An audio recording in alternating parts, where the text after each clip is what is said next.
ये आपके तीरंदाज अफसरों की बैठक नहीं चल रही है, ये हाईकोर्ट है, जो जानकारी न होने पर भी बिना फुल स्टॉप के बोली जा रही हो। ये सख्त टिप्पणी मध्य प्रदेश हाई कोर्ट की। ग्वालियर बेंच ने स्वर्ण रेखा नदी के सौंदर्यीकरण संरक्षण मामले से जुड़ी याचिका पर सुनवाई के दौरान की। हाईकोर्ट की डबल बेंच में हुई सुनवाई के दौरान मंगलवार को शासन ने एफिडेविट पेश किया। अर्बन एडमिनिस्ट्रेशन भोपाल की जॉइंट डायरेक्टर ने यह एफिडेविट पेश किया। कोर्ट ने अंतिम सुनवाई के दौरान मांगी गई जानकारी न दे पाने और एक बार फिर पेश किए गए एफिडेविट में खामियां मिलने पर यह सख्त नाराजगी जाहिर की है। स्वर्ण रेखा नाले पे सुनवाई हुई है, क्या कहा और क्या मतलब?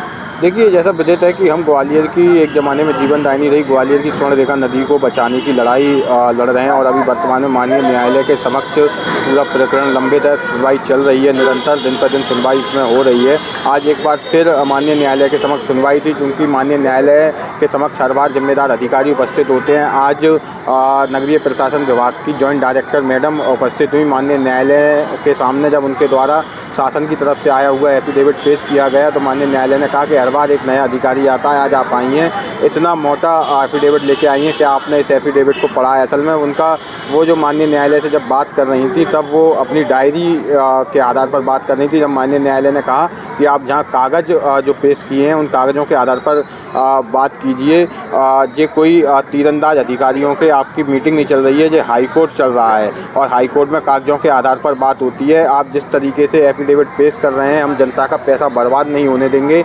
और माननीय न्यायालय ने कहा कि हम प्रतिबद्ध हैं इस नदी में स्वच्छ पानी बहे, जहाँ के ग्वालियर के लोग उस स्वच्छ पानी को पिएँ। और एक बार फिर माननीय न्यायालय ने साबरमती नदी का उदाहरण देते हुए कहा कि जिस तरीके से वहाँ के स्थानीय लोग, वहाँ के नेता, वहाँ के तमाम अफसर संयुक्त तौर पर मिलकर उस नदी को पुनर्जीवित कर सकते हैं, तो फिर ग्वालियर की नदी पुनर्जीवित क्यों नहीं हो सकती। उस नदी का उदाहरण देते हुए कहा कि उस नदी में भी एक समय में पानी नहीं था, वहाँ पानी आ सकता है, तो यहाँ पानी क्यों नहीं आ सकता। माननीय न्यायालय ने कहा कि अगर आप ये चाह रहे हैं कि अगले महीने हमारा रिटायरमेंट है, उसके बाद ये पिटीशन धरी रह जाएगी, कुछ नहीं होगा, तो मैं नोट शीट बना के जाऊँगा, पूरा रिकॉर्ड जहाँ उपलब्ध रहेगा उस रिकॉर्ड के आधार पर आगे, उस नोट शीट के आधार पर आगे भी सुनवाई चलती रहेगी जैसे अभी चल रही है। और मैं स्पष्ट तौर पर लिख कर जाऊँगा कि है ना, जो एफिडेविट में जितनी भी गलतियां हैं, जितने लोग इसमें एफिडेविट बनाने में सम्मिलित हैं, उन सबके खिलाफ क्रिमिनल केस चलाए जाएं। माननीय न्यायालय ने अगली सुनवाई पूर्ण दस्तावेज के साथ